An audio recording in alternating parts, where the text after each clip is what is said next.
Hi, everybody. Welcome back to the Our Smiling Faces podcast, sponsored by Guillermo Clothing and GEORDIE Gifts. And it's just halfway tonight, mate. It's just me and you, bestie. How are you doing? You all right? I'm great, thanks. Never better. I'm nice and cool in my kitchen here. Shall we call this the Dream Team Special, mate? It's got to be like I mean, we're the ones that tune in for them. Declan and Mark have got a little kind of flirty fighting that I do every now and then. Yeah. Like, everyone knows, doesn't it? I think it was that little relationship they had before the podcast started. I think that's what it is, mate. Shall we just spend the next half an hour slagging them off for a little bit?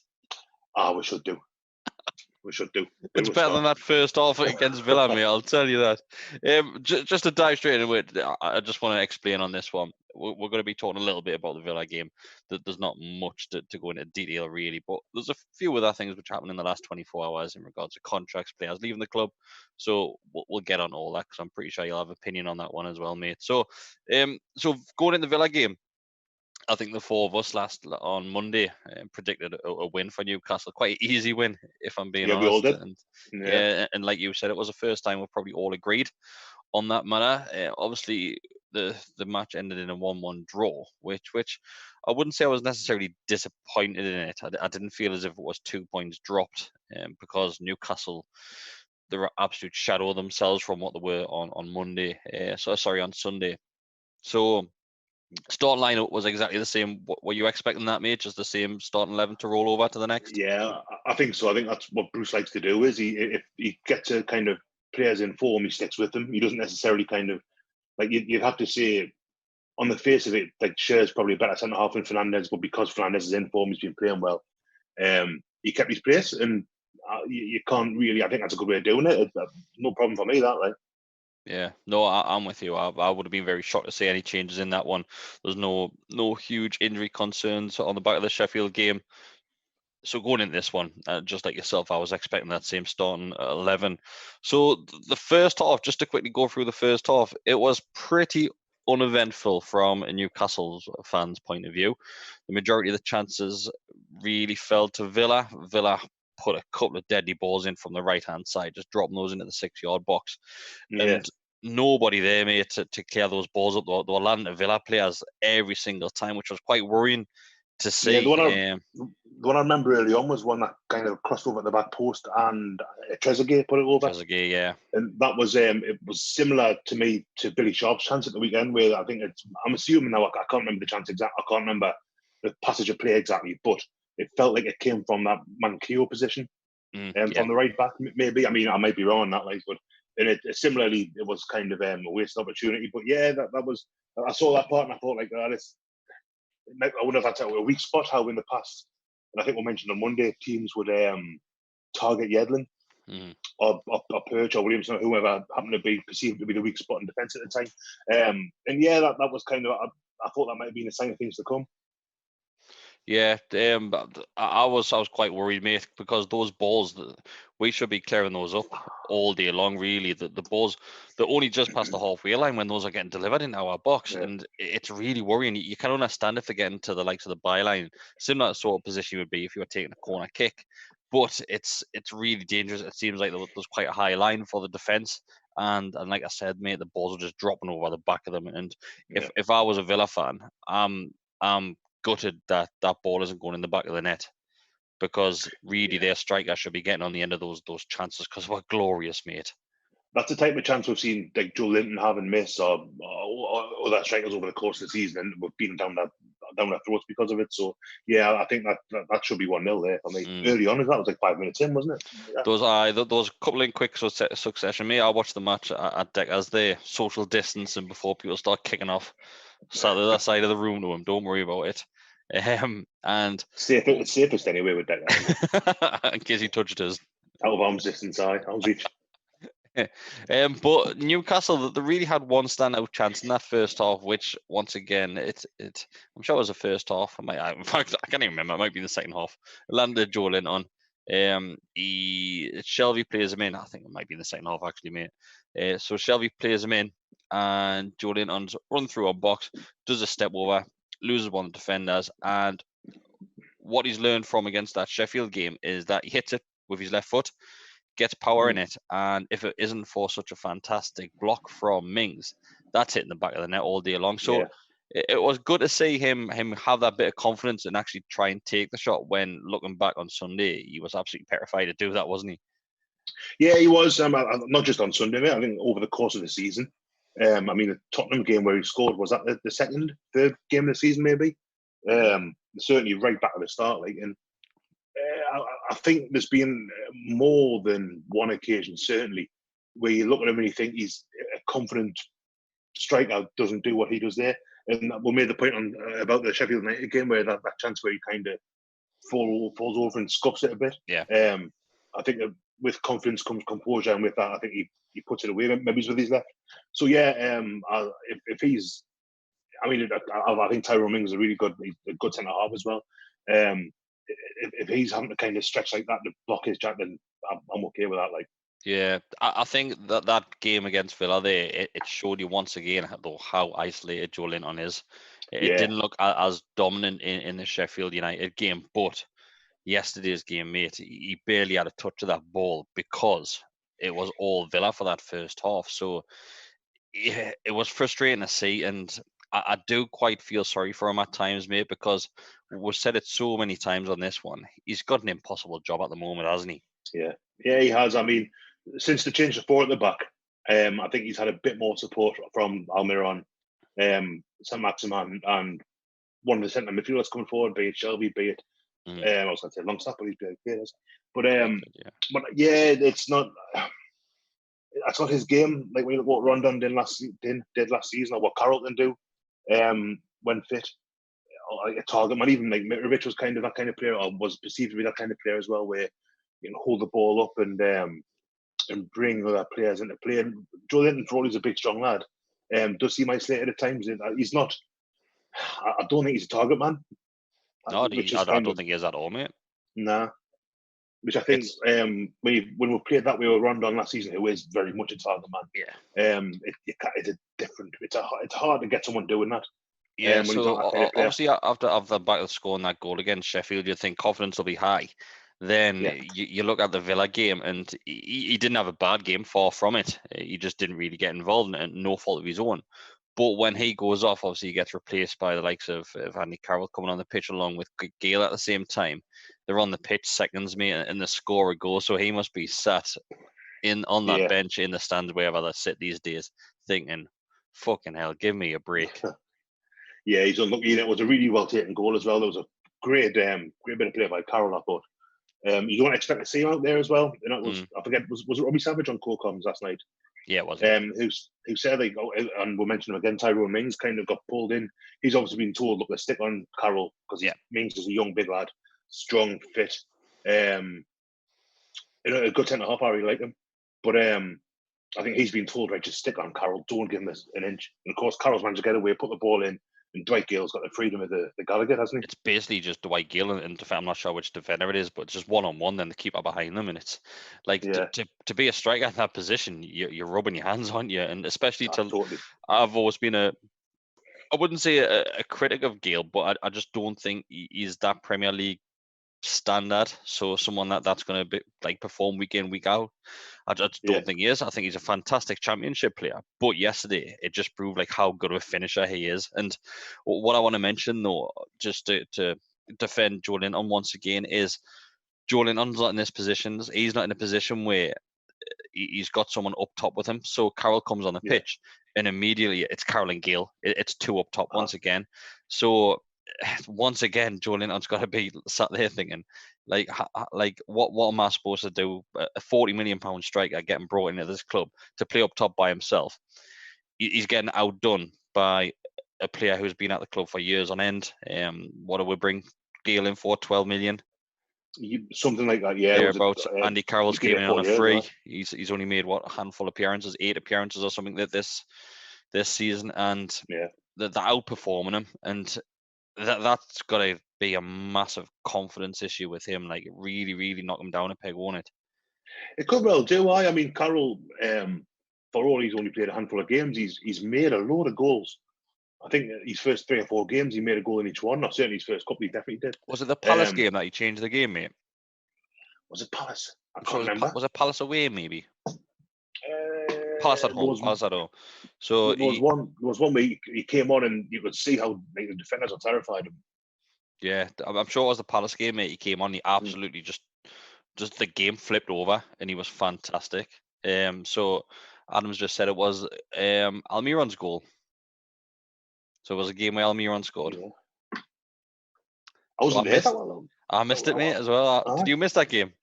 Aye. Just before Christmas, mate. I was away visiting the in-laws at Christmas, so I missed it as well. Absolutely That's good, exactly because right. I love Miggy as well, so it would have been great to be in St James's Park when I hit the back of the net. Aye.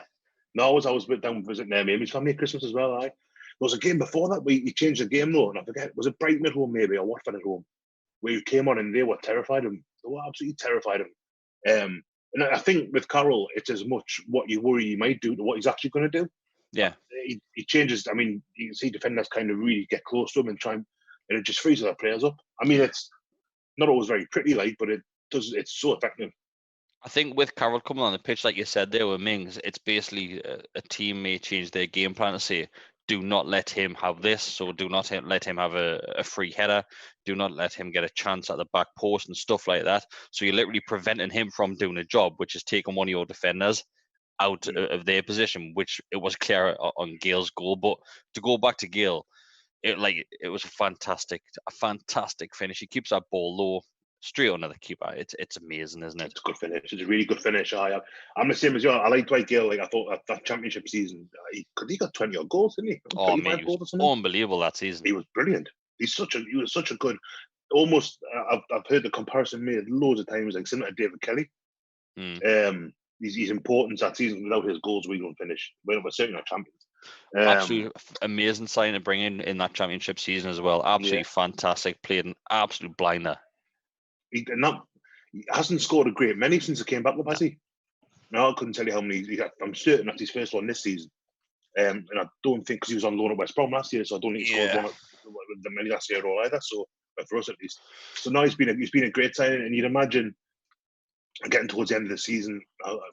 He's a player Bruce has liked in the past. I mean, sale finishes. I was going to say he'll probably be away in the summer, like later in the summer, but or in the autumn.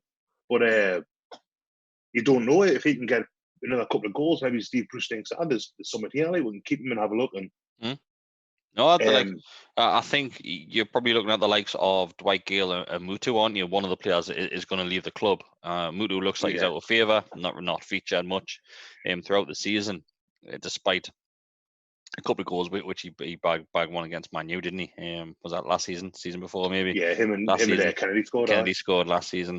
But I quite like Mutu, to be honest with you. He's showing glimpses, but once again, just like Joe Linton, he hasn't had. I don't want to say the chances, because he has had a couple of chances, but I don't know. It's a strange one. I don't think they're getting free rein as to what the likes of Andy Carroll's getting at the moment. Yeah, I remember Mutu. The kind of my big memory of him this season was away at Leicester.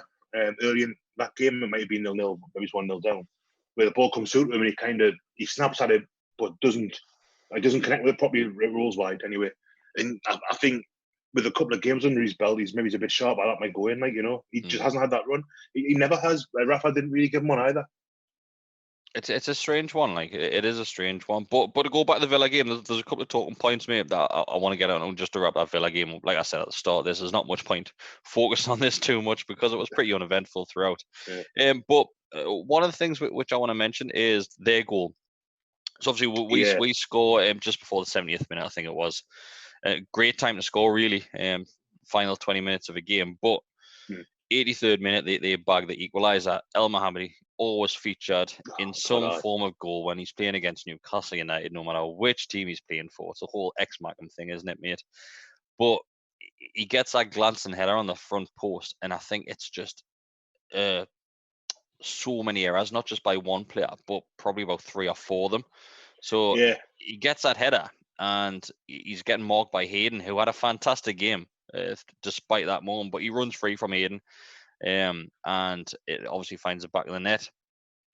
You look at Shelvey, goes on Shelvey's foot. Should he be clearing that? You look at Dubravka, thinking even if Shelvey doesn't get that, he should be saving it. Then you also look at the back post, and there's nobody on the back post just in case it does get under Dubravka.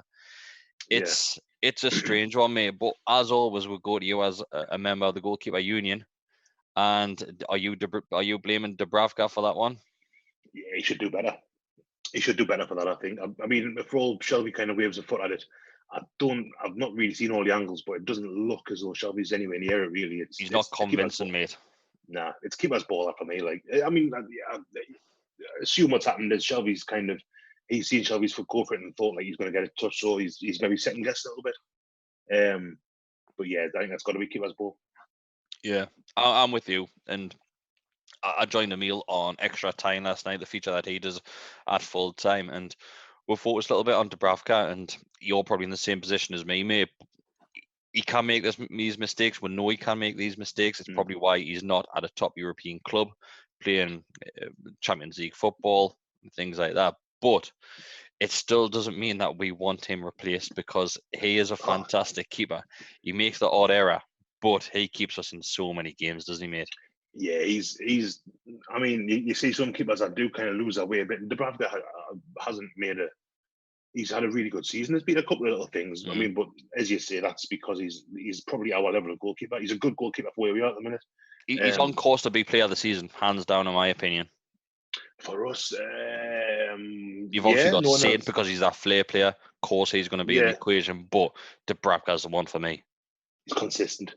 He's really consistent. He hasn't missed a game as well. I'm sure he hasn't missed a game since he signed. Because he got injured, didn't he, just before COVID started kicking off, and we thought we're going to be without him for X amount of games. Then obviously the season restarted when he was fit again. I'm sure he hasn't missed a single Premier League game since he signed, mate. That Man U game, I think you could be right. You could be right. I can't think Darlow, Elliott, or Woodman would have played any league games in that time. The feature in the cup, but I'm pretty sure Premier League games it's always been Dubravka, and that's a credit to him.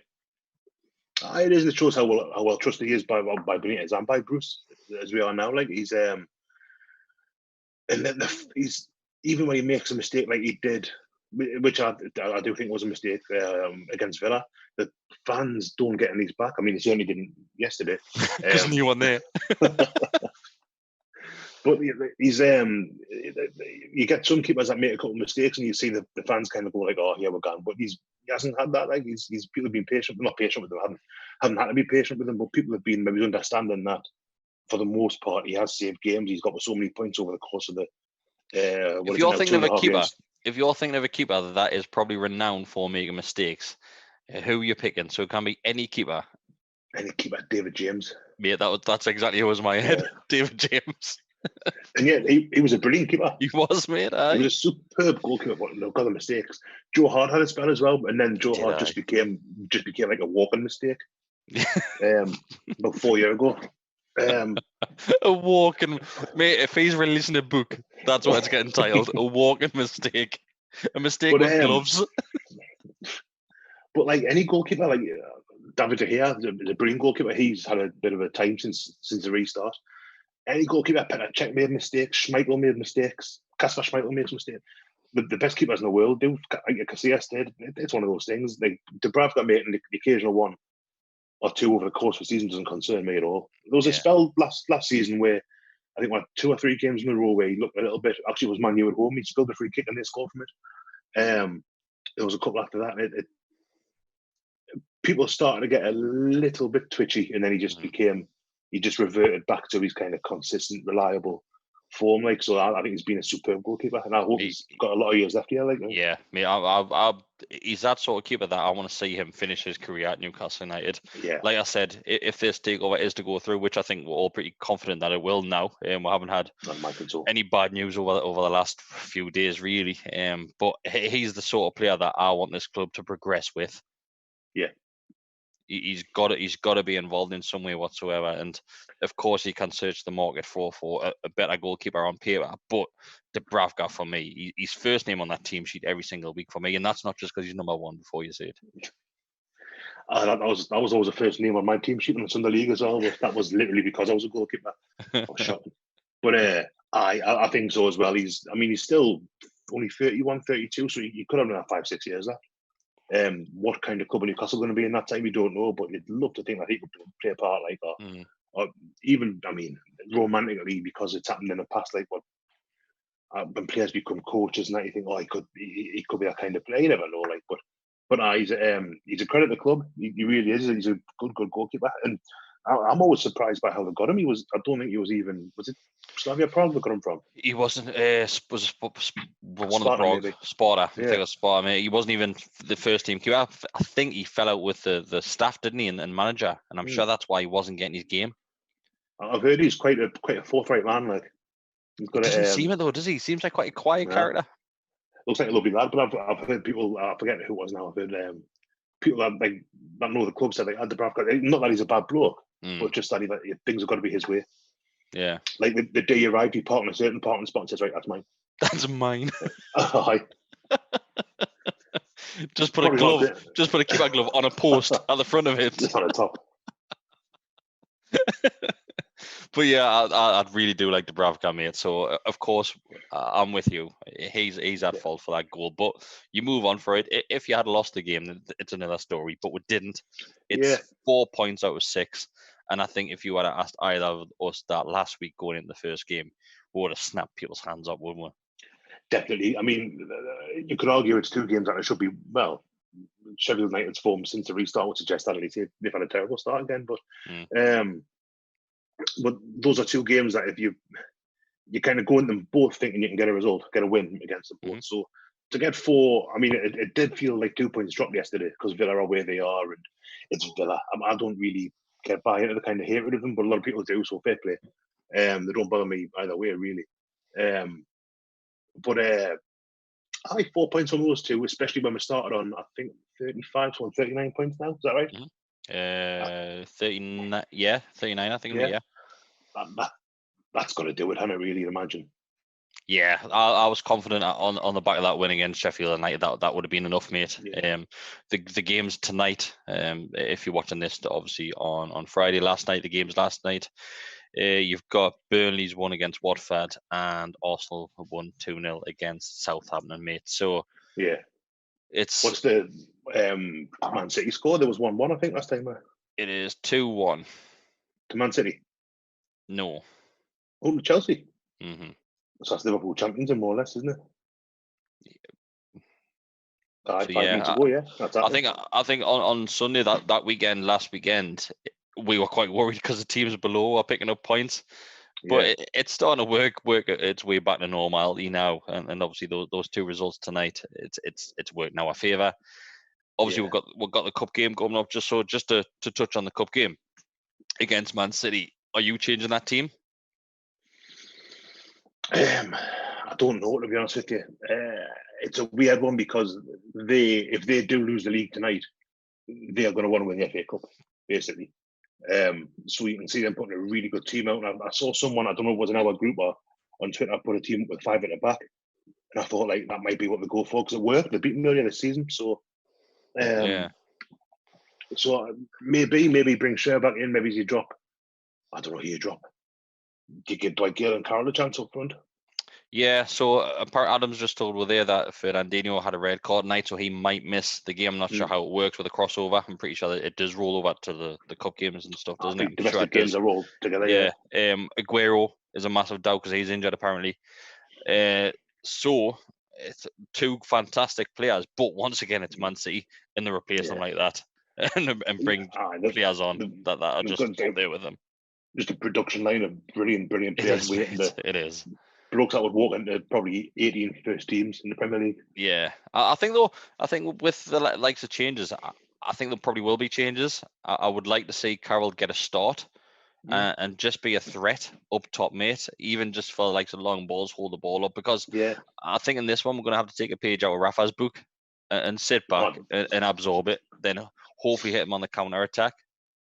Definitely. My only concern, and we both said starting Carroll there, my only concern is with the amount of games that are coming in, the kind of the speed with which they're turning up. I mean, Carroll's obviously renowned for being injured, a bit fragile at times, a little bit gentle. So, if you start him against Man City, he's burnt out. You lose him for 2 or 3 games afterwards, or the rest of the season, even maybe, because he's been. I mean, when we signed him, it was going to be that kind of arrangement. Yeah. So I don't know, that would be my kind of word of caution on that. But I'd love to see it. I mean, I'd love to see Andy Carroll just kind of be fixed, and that's that. He's a great player. If he's fit, he is a great player, and I think that a lot of Premier League clubs would want him in the team, in the squad, because he is a fantastic player. I don't care what anybody says. He's had his criticism, especially when he went to Liverpool, but he's a great player, mate. And if he's fit, he's in my starting 11 all day long. He's a really good footballer. Underrated, I think. I mean, he was renowned for being big and good in the air and powerful, but it's the game's more than a decade ago now, so I don't like getting bring it up all the time. But the game against Sunderland, the 5-1, for all he didn't score, he terrorised them, and he was quick. It's easy to forget. He was quite quick before his injuries as well. I mean, he was never going to be like a Craig Bellamy or a Kieran Dyer type, but he was for his size, he was rapid and he caused loads of bother. Mate, that strike against Sunderland where it rattled off the crossbar, then obviously got finished. Who was it? Was it Nolan that finished it? Shola, yeah. Like about shoulder high on the edge of the box with a kind of big time volley, just absolutely rattled the crossbar though, didn't he? Really good ball by Danny Simpson to start, if I remember rightly. But Carroll was but that's the first game that came to mind. But he did that time and time again that season. I had to get home to Villa. He scored at home to Liverpool, the 3-0 in Pardew's first game, or the first game after Houghton got pumped, and he was a fan. There was a reason he was 35 million quid. Like, it's not, you don't sign someone who's good in the end. Liverpool would have signed Sheffield United for that, you know what I mean? If they just wanted someone who had a ball. Do you know why he was 35 million quid? I don't know. Go on. Because they lost Torres for 50 million quid, so they had a bit of extra change. That's what it was. That's what they were doing, because I remember they were I forget exactly how it worked now. Torres went first, then Carroll signed, it was vice versa. So Liverpool were after Carroll because they knew Torres was going. And obviously, the price started going up and up and up. Then apparently Newcastle, obviously, we know someone that was linked with it. But apparently, the price was just out there. Newcastle put it out there thinking, they're going to knock it back. 35 million is yours. And they went, all right. Not expecting it whatsoever. Well, I mean, it also didn't work out. He went to West Ham and had a few all right years, but it's a shame because when he came through, you know what it is? I remember the first time I saw him play. We played Hull in the cup, third round of the cup. I mean, the start of 2009. And I went down to the KC with some of the lads, and he was shocking. He was going for head. I think he had the cornrows at the time, but he was going for headers. It was coming off his chest, off his shoulders, off his back, and I thought, who the fucking hell is this? And then, sure enough, the championship was amazing. The championship for me was a making of him, Colaccini, Gutierrez, Jose Enrique. I'd kind of hoped it would do the same for a few more players this time round, but it didn't. Or last time round, sorry. I was hoping Aaron's might get more of a kind of run in, but it doesn't seem. I think it's going to work with him. But that season he was magnificent, and coming back up.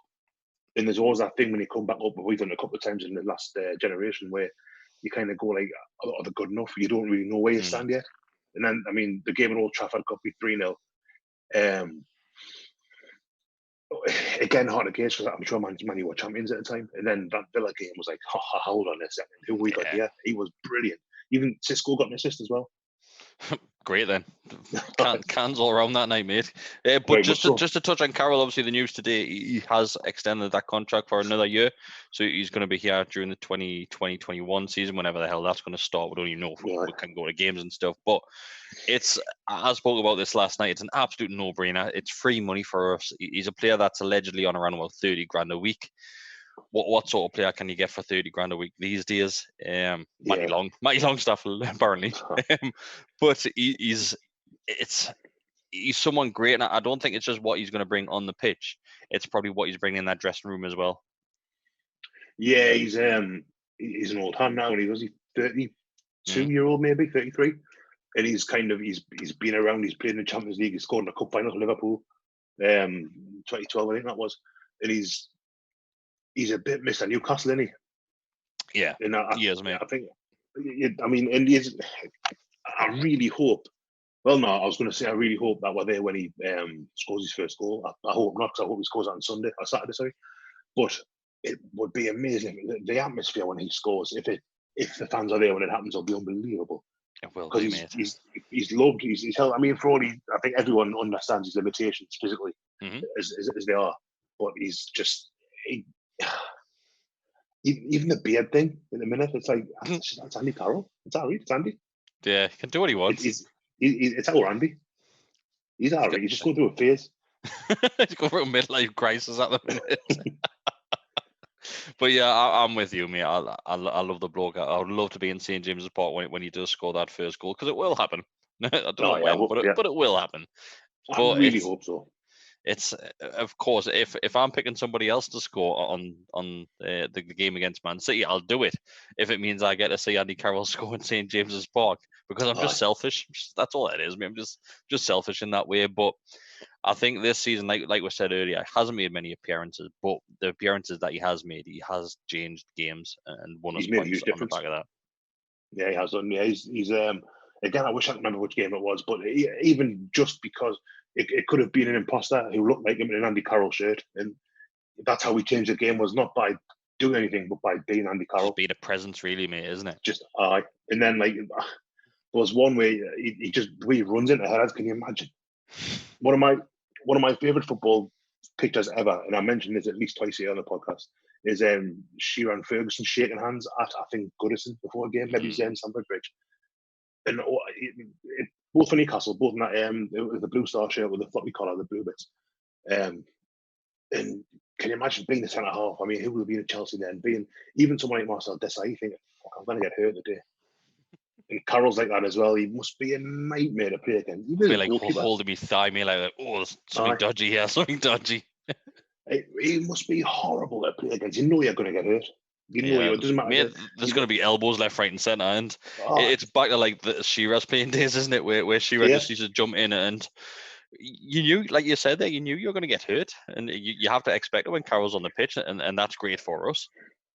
It is because it's that that mental thing that he does as well, that effect that he has on people, that it takes people's eyes off Richie running around, or Miguel Almiron running around, or ASM or whatever, and it makes a difference. It's a bit of a kind of it's what it maybe isn't the kind of greatest credit to Carroll, like, but during that Euro 2012, when he was who was up front at the time, Rooney up front, and Carroll was like, if you can manage Wayne Rooney, you can manage Daniel Sturridge, you're gonna struggle with Andy Carroll. Yeah. I think another thing, mate, to give him credit for, he never goes hiding. He always wants the ball. Like, especially from a dead ball, mate, he is absolutely screaming for that ball to get delivered to him every single time. There was one towards the end of the game against Villa where you would see him talking to Shelby to kind of whip it. And I think Fernandez got there first and he put over the top. Like, he did. He took it off him. We can see Carroll just wants it, like. But another player, just to quickly go through this one, Manquillo, he's had a 4-year contract. We spoke about this on Monday night. He's earned that. He's a player that's came at the club. We didn't have huge expectations for him, but the performance that he has delivered us on the pitch, it's been fantastic. Well, fantastic is probably a bit too much, but he's been good, hasn't he? He's exceeded any form of expectation that we've had. It's been pleasantly surprising how well he's done. That first season when he obviously signed after they came back up, and didn't really do a great deal. He was kind of, I think, perceived to be at fault for some things that had gone wrong at the start of that season. So he lost his spot along the way. Yedlin, him and Yedlin, I think, are pretty similar. Well, no, I mean they're very different. Physical, but quality-wise, I think what Manquillo doesn't give you that Yedlin does is offset by what Manquillo does give you. Like, Manquillo's better defensively. I agree. But I think Yedlin's pace gets him out of an awful lot of jams. Like, he's always out of position. Yeah, but he can be. Well, a lot of time he can be. Certainly, Championship he could be. But yeah, I think Manquillo. Was he 26 now? Manquillo? Not sure, mate. That's one thing I didn't look at.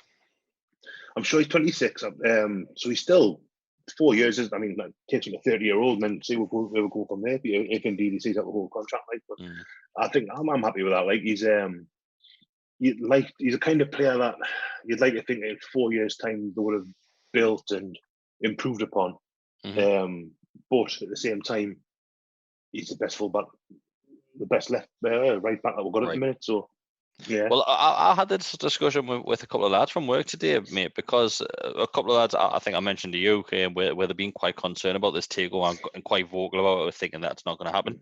And I think today is just really, really annoyed them a little bit more than on the back of a player getting a 4-year contract, saying, well, that's obviously the takeover's not happening. But I think the takeover is taking a long time. the Premier League aren't in any rush to get this through. It looks like it, in fact. But no matter what happens, the club still has to function. The club's still got to offer contracts. They still have to sign players, because if they just wait for the Premier League to take their time with this, where is it going to leave us as a club? Well, that's the thing, isn't it? I mean, before the season ticket kind of thing got sorted out a week or two ago, the club were getting described as a zombie club, and they weren't doing anything, or just kind of treading water. And they're kind of paralysed by the takeover. And now things are moving on a little bit. And I still think the table will go through as well, judging by what the kind of tone of what people have written over the last. Like I said at the very start of this, mate, it's been very, very quiet from the side that is against the takeover. We haven't heard much in the last few days, and we normally get it on every other day, don't we? We do. There was that one thing when the Saudis, or Saudi press, I think it might be, released that statement, and Luke read something into it that no one else seemed to. But then it's just like Luke. Well, yeah, it is, I suppose. But even then, it's kind of, that's not to kind of completely dismiss what he says, because there might be something in that. The fact that they said, "Oh well, if you're concerned about piracy, you've got to send them an email and we'll sort it out for you." And apparently, the Premier League tried 9 times and they couldn't get through to them. Like, so, I mean, I wouldn't have thought that would be the kind of thing that would derail it, but we don't know, do you? It's taken that long now. I mean, I've been confident all the way through it, and I'm still as confident as I have been since day one. There's nothing which is really making me think that it's going to get rejected. I think, like I've said for weeks on end, the Premier League are just making sure they've got all the T's crossed, all the I's dotted, and everything's in order, because there will be an appeal. I guarantee you, if this goes through, somebody's not going to be happy, and the Premier League have got to come out and say, right, what you're not happy about, and they'll say something about piracy, and they'll say, right, we address this here, and here. There you go. Yeah. That's all that's personally that's my thoughts and my thinking on why it's taken so long. I hope so. I mean, the piracy thing does seem to have been a really big sticking point. I mean, George Colton's alluded to that in a couple of tweets a few weeks ago, but I think the steps that are taken now, that there's been something else come out today about combating piracy, not in those exact words, but I think that they don't take those steps if they're not pretty sure it's going to happen. I think these are just kind of they're getting the shit in order, aren't they, mate? That's all they're doing. Just to put it in layman's terms, they're getting the shit in order. Yeah, they told the Premier League that they're going to take these steps, and now they're taking the steps. Yeah. I mean, Christ knows when they're going to announce it. I don't expect to hear anything this week now. Like, I mean, it's Thursday evening as we speak, so next week imminent. Who knows? Always imminent. Yeah. But just to wrap this one up, mate, there's one person that I do want to talk about. There's been a handful of players released in the last 24 hours. Jamie Sterry's one of them, Jack Colback's one of them, and Rob Elliott's one of them. I think we always knew that one of the goalkeepers was going to go, whether it was Darlow sold or Elliott was released from the club. Obviously today we found out that it is Elliott that's going. He's just released and put out a tweet around about an hour ago, just before we started recording, basically thanking the fans, thanking the staff, saying that he found a home here. His kids were brought up here. His kids will always be Geordie's, and hopefully that our paths will cross sometime in the future. And I just want to say, I've met Rob a couple of times, and he's a fantastic bloke, mate. He's really, really sound. And I'm not sure if you remember the whole Colours Party hashtag that was going on years and years ago. So I designed some Colours Party T-shirts. It just basically had Coloccini's head on it and a party hat. Then I got a private message off Rob Elliott there saying, "Oh, like, where do I buy them from? I want 20 of them." And he bought 20 T-shirts to give to the players on the back of that hashtag. I drove. Well, it was my sister. My sister drove to his house.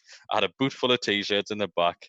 I got to his front. It was like a gated complex. His little buzzer wasn't working. So I'm like, mate, I look like I was robbing his house at one point.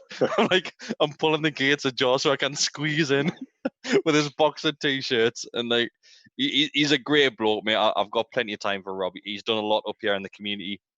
He's got the coaching school there at the moment, along with I think it's Richie Gale and Dummett that all involved with that one. Elite Academy thing, isn't it? I think it's called.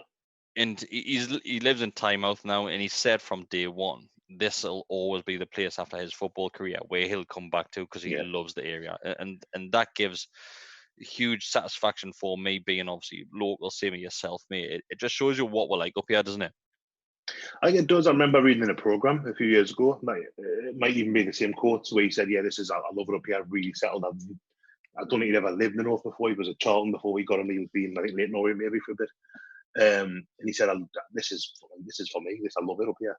So it's nice out. I mean, whenever you get you hear a lot about players apparently being mercenaries or just being in for the money or whatever. And I think that if a player, I don't think players necessarily got to buy into an area. I think the area can just have that effect on players. Yeah.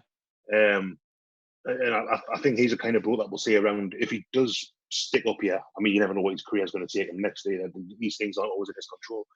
But I do think he's someone that you'll see quite a bit on the northeast in the future. I've never met a lad like, but he just always seemed. I think he was an alright keeper as well. Mate, not bad. Massively underrated in my opinion. Really is. I've always been pretty confident when he's in between the sticks there.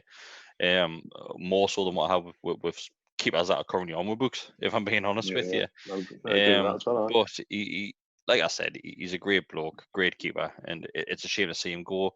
Of course, like he said, I hope our paths do cross in the future, and I think he would be ideal for some sort of coaching role here because, like you said, he's impressed with the area. He loves the area, loves the club, and that's what you want, isn't it? It is, and like you say, he had a big hand in setting up the academy, and like to think that that's the kind of thing that he would stick around and kind of not say make his own because it is his, but kind of continue with, because it's just a good thing to have around the area. And it's great that you think young lads getting or young lasses as well, starting to play football, and they've got Newcastle players there, or someone that they recognise, someone that see in the pitch on the Saturday afternoon coming in, and they're there. It's brilliant for kids. That No, I've got huge respect for the 4 players I involved with that one because I think they might even have a school over in America. I'm sure it's in Dallas. Is it Dallas? I think so. I'm sure I follow them on Instagram. I'm sure it's Dallas. Yeah, I think they do. Like I say, it's a really good thing, and for Rob Elliott, I mean, he's been here for a long time, mate. He's been here a long time. Now. A long time, and he's not been first choice for much of that time. You won't have 100 games under his belt, I wouldn't have thought.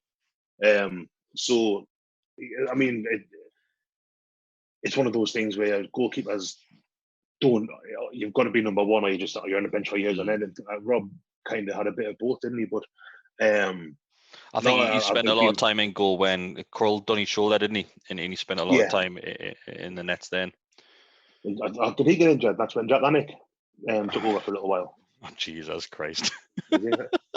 Against Chelsea at home, that was something. Jesus Christ, mate. We threw him out of the deep end, didn't we? Fed him to the Sharks. Who was worse, him or Matt Sells? I didn't mind. Well, Sells had a mistake, and too many mistakes. But I just liked him. He had a nice face. Was it the first pre-season game where you dropped the ball? I think it might be. Great start. Sells was one of those ones that I kind of when all the crowd immediately gets on someone's back, my natural kind of thing is right. I'm gonna back them. Yeah. Because I don't like that. I don't get bullying. It's not bullying. It's really, but you know what I mean. I kind of kind of root for the underdog, as it were. And then Sells will make a mistake after mistake. You think, oh, Matt, how are you, mate? Just for me. Give us a break, yeah. I'm trying my hardest to defend you, mate. Yeah, mate, there's not like a dick here. But I mean, Sells, I'm assuming, I've no idea where he is now, but I think he was better than Anik. But I mean, Anik's, is he at Portfield now? He's still playing, but he's down in the league somewhere. No idea. No idea. Right, let's wrap this one up, mate. So, takeover. Are we going next week now? The earliest. God knows when. I mean, I saw Steve Wraith put a tweet out earlier on saying that he's convinced it's going to happen, but it might take a while yet. I think that's what it means, 3 months. Like how much longer can it physically take, mate? Like how can it take any longer? No idea. I do think it'll happen. I think after the WTO report came out and it wasn't the silver bullet that everyone seemed to think it would be, I think that was the point at which everyone says, "Oh, wait, that's it now." It's kind of, it looks like it's just waiting. Yeah. So fingers crossed. I think we're all coming to the end of this saga. I honestly think we're all. There's a tiniest little bit of light at the end of the tunnel, and I don't think it'll be much long. Has to be within the next fortnight. It has to be, mate. Before the season ends, hopefully. I don't know when that is. I think it's 2 weeks. Is it? I think so. Oh, but yeah, because Cup this weekend, then it's the Champions League, the end of like we're playing like August, three games. We're playing 3 games every week, so it'll be around about 2 weeks' time, fortnight's time. Can you imagine how bad the standard's going to be by the end of the season? The worst. Imagine nobody's going to have any players left at the end of the season. Liverpool have won the league now, so all their eggs are going to be in the Champions League basket. Man City's got the FA Cup probably for the Champions League as well. Like, the standard of football, it's already going downhill. So it's been 2 games. It's going to be shocking. Especially from our performance against Sheffield United, where we look like absolute world beaters. Then one of the I imagined that game v Villa being the performance that we saw against Sheffield. That's what I was expecting, but it's flipped over. So it's we're probably right where we expect we'll be. Yeah, just a different way around. Back to you're shit probably football. Right. Just forget, like, it's because we had that really good couple of good games prior to the break against West Brom and Southampton, and kind of. I mean, I did. I had to look back at the fixtures before that, and I thought they were awful. Yeah, shocking. But it's just being that big a gap that you think, oh well, I wonder if the most recent games are going to be the ones that they kick on from, and we'll see. We'll see what happens at the weekend. We'll see against Man City, but fingers crossed we'll get through against Man City. Be an absolute shock for everybody, but fingers crossed. We've done it before, mate. So why not again? And even in better news, takeover. Do you reckon? Nah, mate. I don't think they will be, mate. I think they've already realised that, already knew that Premier League was Liverpool. So I don't think they're going to be that arsed, really. Yeah, maybe you're right, actually. Maybe, but takeover definitely. I'll be sitting on the throne. Sitting on the throne. On the throne upstairs. The throne. Better acoustics. I've got towels. I can dry my hair as well. I'm sitting here. I thought you were going to say something else about the towel there, mate. Well, right. See you later, mate. Thanks for joining. That's what he's up for. Yeah, mate. Ta-ra. Ta-ra.